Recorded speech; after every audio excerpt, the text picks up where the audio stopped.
자, 반갑습니다. 오늘도 그 하이델베르크 교리문답 그 십자가에 못 박혀 죽으시고라는 그 부분에 예수님의 십자가에 대해서 지난주에 이어서 오늘 두 번째 말씀이 되겠습니다. 십자가에 못 박혀 죽으시고,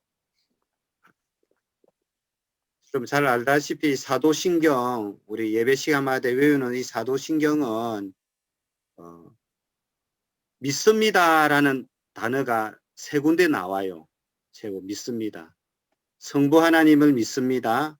두 번째는 성자 예수님을 믿습니다.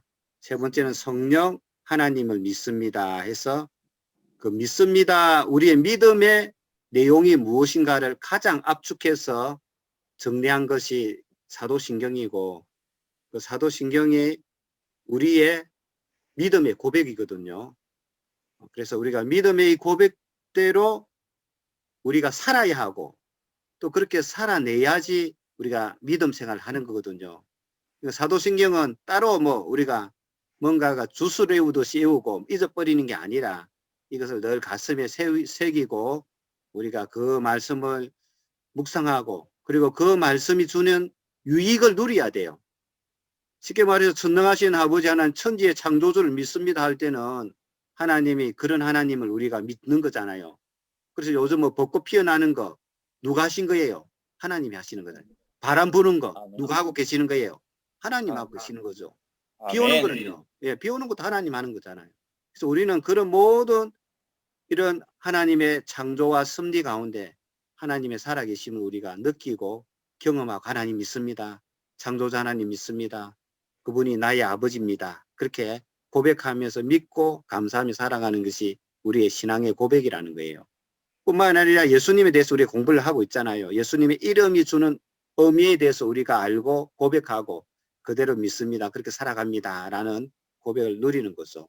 그러면서 예수님께서 구체적으로 우리를 죄에서 구원하시기 위하여 여러 가지 구원의 사역들을 많이 하셨잖아요. 예수님께서 동정녀 탄생하시고 지상생활 모든 것이 고난을 받으시고, 그리고 예수님의 사랑의 절정인 십자가의 죽음을 통해서 우리에게 주시고자 하는 예수님의 은혜가 있다는 거예요. 그런데 이 십자가가 갖고 있는 의미가 너무나 크기 때문에 한 번에 제가 말씀 전하기가 내용이 너무 많기 때문에 제가 세 번에 걸쳐서 말씀을 전하려고 합니다. 그래서 지난주에 십자가에 대한 그 복습을 해보면 이 십자가는 기독교의 심볼 마크잖아요. 기독교 하면 십자가잖아요. 근데 그 십자가가 무슨 의미를 가지고 있는지 그 정도는 우리가 좀 다는 100% 몰라도 배울 때라도 좀 묵상해보고 또 외워보고 내용을 알아보고 또 나중에도 여러분이 정리했으면 좋겠어요. 지난주에 이제 십자가가 주는 의미가 뭐냐면 세 가지로 제가 말씀을 전했어요. 십자가는 나무에 달린다는 거거든요. 예수님이 십자가에 달려 돌아가셨잖아요. 그 십자가 나무. 그것은 하나님의 저주를 받은 장소가 십자가예요. 그래서 예수님께서 저주받아 죽으신 곳이 십자가라는 거예요. 먼저 우리가 십자가 생각하면 예수님이 나를 대신하여 저주받아 죽으신 곳, 모든 인류 죄범한 나를 위하여, 모든 인류를 위해 하나님의 진노를 받았다는 거예요. 십자가 위에서. 두 번째는 십자가의 그 예수님의 고난으로 인하여서 하나님과 우리가 화목되었다는 거예요. 화목. 예. 아멘. 우리가 원수되었잖아요. 그렇죠? 그런데 화목되었다는. 세 번째는 의로운 관계가 된 거예요. 의롭다는 것은 하나님과 나 사이의 관계가 정상으로 돌아왔다는 거예요. 정상으로. 우리가 옳은 일을 해서 의로운 게 아니라 예수님의 그 죽음으로 예수님께서 우리에게 비틀린 관계를 이제 하나님께 나갈 수 있는 의로운 관계로 예수님께서 만들어 주셨다는 거거든요. 그래서 아멘. 죄인인 우리를 살리시기 위해 예수님의 옷을 벗어서 우리의 허물과 죄를 덮어주신 그 사랑의 예수님의 십자가 앞에서 우리가 감격한다는 거예요. 그래서 지난주에 제가 세 가지를 말씀드렸습니다. 오늘도 세 가지를 말씀드릴 거예요. 십자가가 갖고 있는 의미. 자, 예수님께서 마태복음 20장 28절 오늘 요절입니다. 같이 읽어볼까요?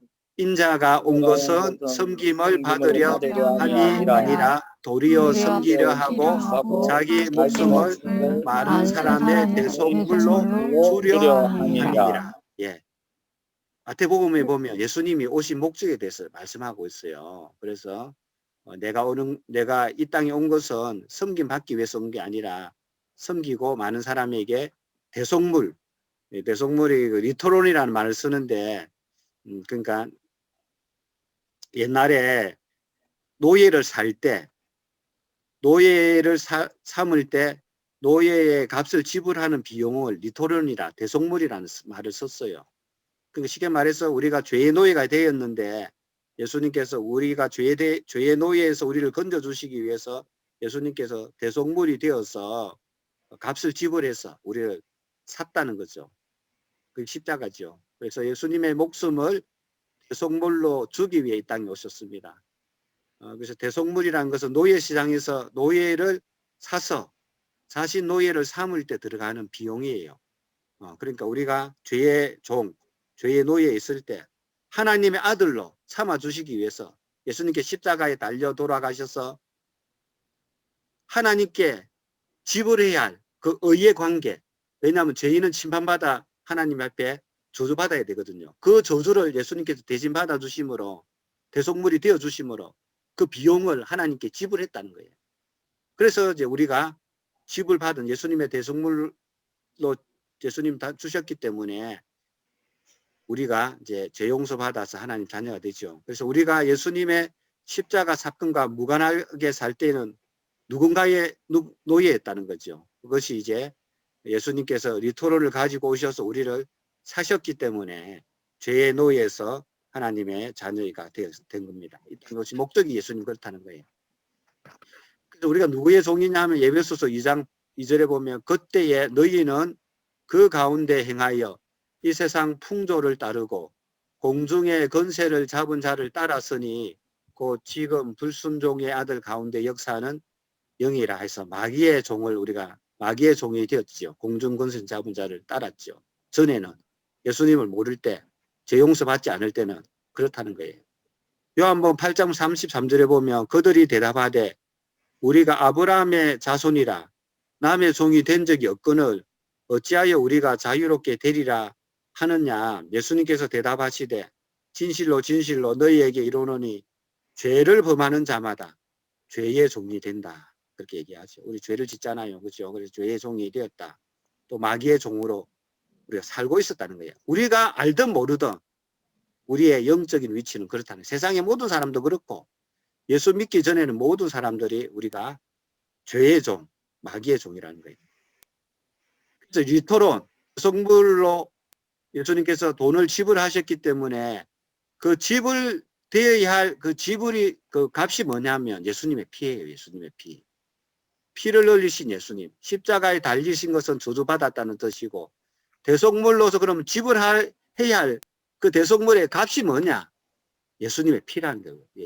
예수님의 피 보혈로 우리의 죄가 용서받고 하나님의 대속물의 값이 됐다는 게 피가. 왜냐하면 히브리서 9장 22절에 보면 율법을 쫓아 그의 모든 물건이 피로써 정결케 되나니 피 흘림이 없은적 사함이 없다는 거예요. 그러면 인간이 죄를 지었어요. 그 죄에 대한 대속물이 뭔가 값이 지불되어야 되는데 예수님 십자가에 죽으시는데 구체적으로 뭐냐?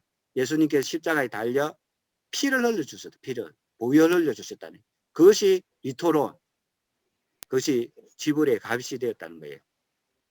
레위 17장 11절에 보면 육체의 생명은 피에 있습니다. 내가 이 피를 너희에게 주어 단에 뿌려 너희의 생명을 위하여 속하게 하였나니 생명이 피에 있으므로 피가 죄를 속하느니라.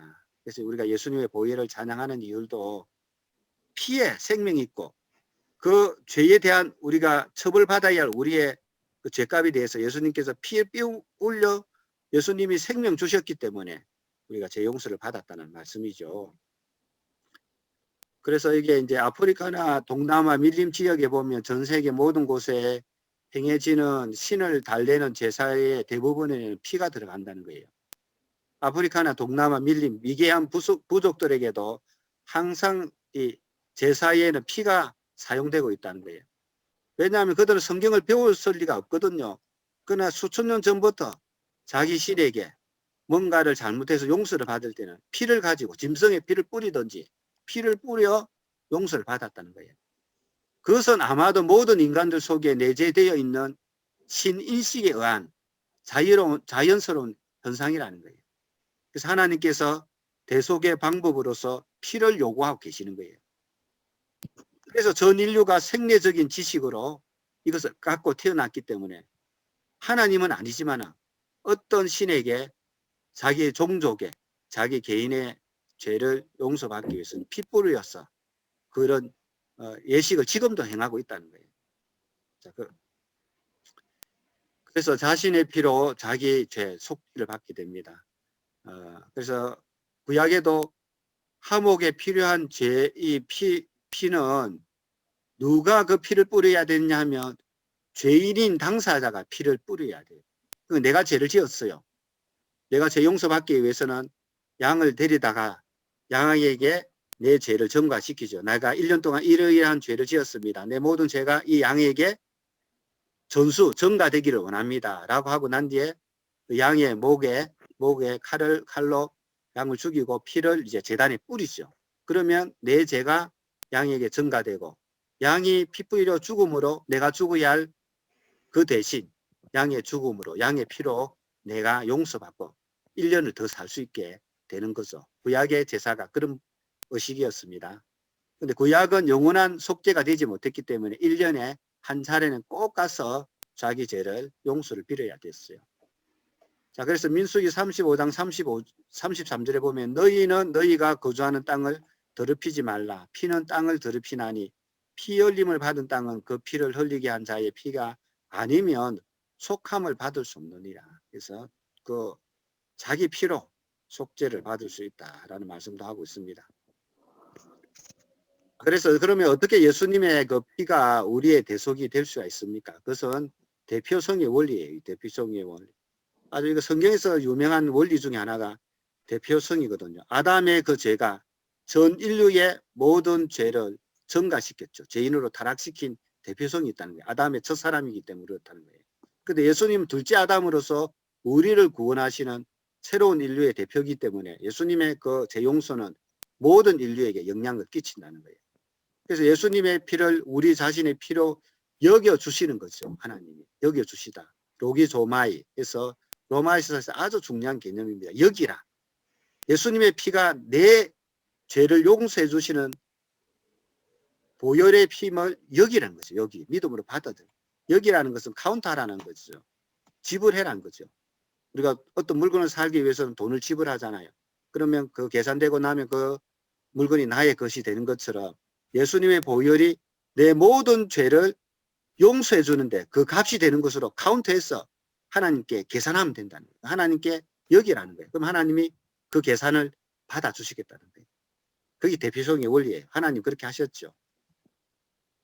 그래서 이 하나님과 이 죄인들과의 화목에는 피가 반드시 필요했는데 이 예수님은 바로 당신과 연대해서 하나님의 백성들을 대표해서 십자가에 피를 흘리셨는데 이것은 모든 인류들에게 동일하게 적용되는 예수님의 대표성이 있습니다. 그래서 그렇다면 도대체 우리가 뭘 그렇게 잘못했기에 피까지 필요한 것인가? 율법에 보면 피는 살인자들의 형벌에서나 요구되는 것인데 그럼 우리가 다 살인자란 말입니까? 하나님 앞에서. 그렇다는 거예요. 왜냐하면 성경의 요한일서 3장 15절에 보면 그 형제를 미워하는 자마다 살인하는 자니 살인하는 자마다 영생이 그 속에 거하지 아니하는 것을 너희가 아는 바라. 예, 성경은 우리가 꼭 다른 사람 죽이야 우리는 살인이라 생각하지만 성경은 그렇지 않다는 거예요. 형제를 미워하는 자, 라가라는 자, 지옥을 가라라고 욕하는 그 자들도 죄를 범하고 살인하는 자다. 그렇게 하나님의 율법에는 하나님의 기준에는 그렇다는 겁니다. 그러니까 원래 우리는 창조되었을 때는 서로 사랑하고 하나님을 경외하고 서로 사랑하며 만들어진 존재인데 죄가 들어옴으로 말미암아 우리가 남을 미워함으로써 그 자체가 살인자로 하나님께서 여기신다는 거예요. 그래서 우리가 그 죄를 용서받기 위해서는 예수님의 보혈이 필요한 거죠. 그래서 성경이 정의하는 살인은 단순히 목숨을 빼앗는 것만 지칭하지 않지요. 살인의 정의는 나만을 사랑하는 하느라 다른 존재를 미워하는 그것 자체가 살인이고 하나님의 큰 죄가 된다는 거예요. 하나님 기준이 그렇죠. 따라서 하나님께 반역하고 형제를 미워하는 모든 사람은 살인한 죄인이라는 거예요. 그 자신의 행복과 안전을 위해서 다른 이웃을 경쟁자로 원수로 삼아 사는 모든 인간들은 이웃을 살해한 살인자이고 하나님에게 가장 중한 죄를 지은 자. 하나님을 믿지 않는 죄가, 창조주 하나님을 모르는 죄가 가장 큰 죄요. 그 다음에 이웃을 사랑하지 않는 죄가 가장 큰 죄거든요. 하나님 사랑, 이웃 사랑하지 아니하면 하나님 앞에 살인자와 같은 자지. 그래서 예수님은 십자가에 매달렸죠. 마귀의 종이었던 우리를 대속하기에 피가 필요했고 그 대속의 값으로 예수님이 피를 흘려 대피성의 원리 때문에 예수님의 피를 우리의 죄를 용서하시는 값으로 리토론으로 대속물로 여겨주심으로 우리가 예수님의 보혈을 위해서 하나님께 나가면 하나님은 예수님의 보혈을 보고 모든 죄 오케이 다 용서 끝이죠. 그렇게 해서 예수님의 십자가에서 우리가 함께 죽었다는 말과 똑같은 말이 됩니다. 그래서 사도 바울은 내게는 우리 주 예수 그리스도의 십자가 외에는 결코 자랑할 것이 없다. 그리스도 말미암아 세상이 나를 대하여 십자가에 못 박히고 내가 또한 세상에 대하여 그러하다 그랬죠. 그래서 예수님의 십자가만 자랑한다. 자기 죄를 용서받았기 때문에. 그러니까 과거에는 1년에 우리 구약에는 한 번 대제사장이 온갖 준비를 갖춘 후에 지성소에 들어가서 죄 용서를 받았죠. 그러나 우리는 지금은 예수님께서 좀 이따 설명하지만 휘장을 열어놓았기 때문에 우리는 언제든지 예수님께 나가 우리 죄를 용서받고 하나님과 원수됨을 깨끗하게 해결받을 수가 있습니다. 그래서 휘장을 찢으신 예수님에 대해서 우리가 한 번 더 좀 생각해 볼게요. 예수님께서 십자가에서 다시 크게 소리 지르시니 영혼이 떠나가시냐. 예수님께서 죽으셨죠, 십자가. 그때 무슨 일이 일어났냐. 가장 놀라운 영적인 사건 중에 하나가 성소 2장이 위로부터 아래로 찢어져서 둘이 되고 땅이 진동하며 바위가 터져졌습니다. 예루살렘에 있는 그 성전에 있는 성소 2장이 위로부터 아래로 찢어졌어요. 그래서 사람이 찢어질 수 없거든요. 항소가 찢어도 안 찢어질 만큼 그 휘장은 두꺼워요. 그런데 하나님께서 찢으셨죠. 그래서 십자가를 지신 예수님께서 완전히 죽으시자 성소 휘장이 위에서부터 아래로 찢어집니다.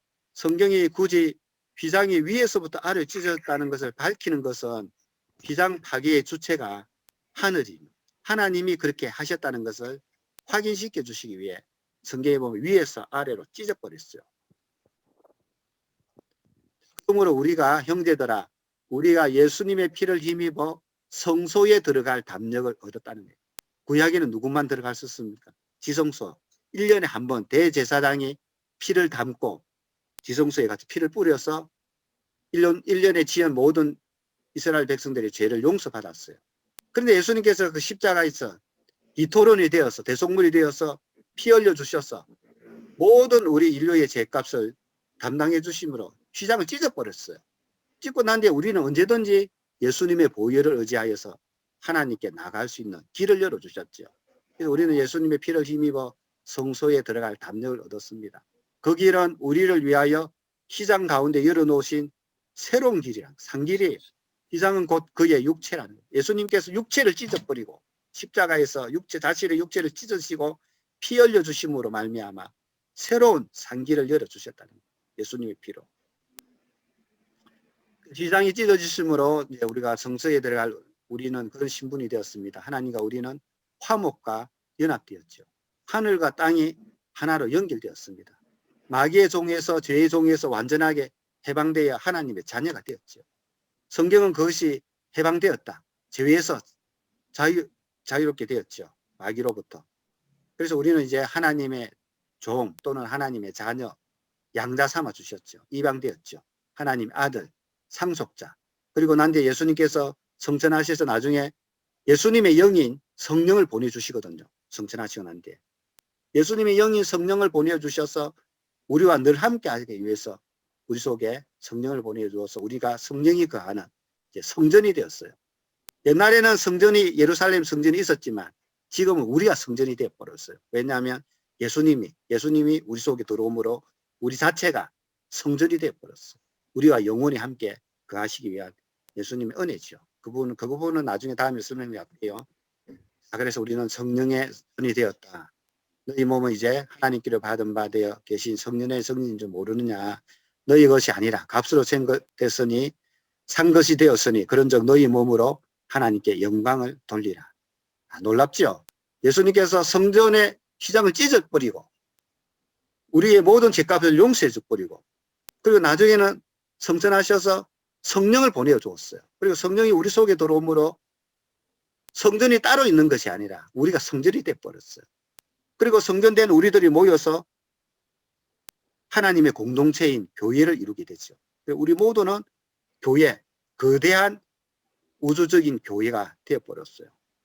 그래서 예수님께서 우리를 위하여 죽으사 우리로 하여금 깨어 있든지 자든지 자기와 함께 살게 하시기 위해서 대속물이 되시고 피 흘려 주시고 휘장을 찢으시고 우리를 하여금 성전 삼아 주셨다는 거예요. 놀랍죠? 그 예수님의 십자가가 그런 은혜를 우리에게 주십니다. 그래서 우리 용어 중에 그 세렌디피티라는 말을 쓰는 거죠. 여러분 우연히 뜻밖의 그 사건이 우리에게 놀라운 것을 뜻을 우연한 뜻밖의 발견이 그것이 나의 엄청난 의미를 주는 거 있죠. 그래서 우리가 신앙적으로 해석해 보면 하나님의 섭리를 믿으며 우리 일상과 우리의 인생과 역사를 하나님께 맡겨둘 때 우연 속에서 필연으로 이끄시는 하나님의 손길이 있다는 거예요. 세렌디피티라는 말은 그냥 우리 일상세계 우연 속에 이루어지는 어떤 사건들이 우연이 아니라는 거예요. 하나님의 필연 가운데 이루어지는 하나님 섭리 속에 이루어지는 사건이 우리의 인생 속에서는 그런 것들이 주어진다. 그런 단어를 써볼 수 있습니다. 자, 말씀을 정리합니다. 오늘 공부를 정리해 볼게요. 오늘 공부에 3가지 핵심이 있습니다. 예수님의 십자가. 예수님의 십자가는 대속물이 되어 값을 치러 주셨다는 거예요. 이토록 대속물이 되시기 위해 예수님이 오셨습니다. 두 번째는 그 대속물의 값이 구체적으로 뭐냐? 예수님의 부혈이라는 거예요. 피. 십자가에서 피 흘려 주셨다는 거예요. 그 피를 볼 때 예수님께서 값을 지불했었구나. 그냥 죽으신 게 아니라 피 흘려 주셨다는 거예요. 그래서 값을 치료 주신 예수님의 보혈을 보고 우리가 정말 은혜를 받을 수 있죠. 세 번째는 예수님께서 십자가 달려 돌아가시고 피 흘려 주심으로 어떤 일이 일어났냐? 휘장을 찢었다는 거예요. 예수님의 육체가 찢어지는 것처럼 성소에 휘장을 찢고 우리에게 새로운 신분을 주셨고 하나님께 자유롭게 나갈 수 있는 그런 은혜를 우리에게 베풀어 주셨다는 겁니다. 그래서 우리가 이제 예수님을 믿는 우리 청년들은 성령을 따라 살아가는 삶이죠. 그래서 여러분들이 아마 앞으로 인생 속에는 좋은 일도 생기지만 또 힘든 일도 많을 거예요. 어려운 일도 있고 이해되지 못하는 상황도 있고 내가 원치 않았지만 끌려가는 상황도 있고 또 막 견디야 할 상황도 많아요. 그러나 우리 예수 믿는 우리들은 성령을 따라 살아가는 삶이 우연같이 보이지만 하나님은 섭리 가운데 필연적으로 삶을 이끌어가고 있다. 하나님의 손길이죠. 그게 세렌디피티라는 말을 쓰거든요. 우리 이렇게 세렌디피티라는 말이 이 우연 속에 뭔가 끌려가는데 그 속에는 하나님의 섭리가 있고 하나님 손길이 있고 하나님 뜻이 있다는 거예요. 우리 세렌디피티를 믿는 거죠. 그래서 여러분들이 십자가에 달리신 예수님 생각할 때 저주받아 화목케 하시고 우리에게 의로운 관계에 세워주신 예수님이 대속물로서 피 흘려 주셨고 휘장 찢어 주심으로 하나님의 그 보좌 앞에 자유롭게 나갈 수 있는 새로운 길을 열어주신 그 예수님의 십자가 앞에 우리는 감격해야 돼요. 감사해야 돼요. 십자가에 소망이 있는 거죠. 그래서 우리 청년들이 힘들고 어릴 때마다 무엇을 의지하면 됩니까? 저도 그래요. 어떨 때는 어디 수술을 한다. 너무 힘든다 하면 십자가를 생각하고 묵상하거든요. 예수님께서 피 흘려 주신 그곳 나를 위하여 희생해 주신 그 예수님의 십자가를 붙들면 우리가 이기지 못할 일들이 없다 생각합니다. 그래서 우리 청년들이 늘 십자가 바라고 힘들 때마다 십자가 붙드는 신앙으로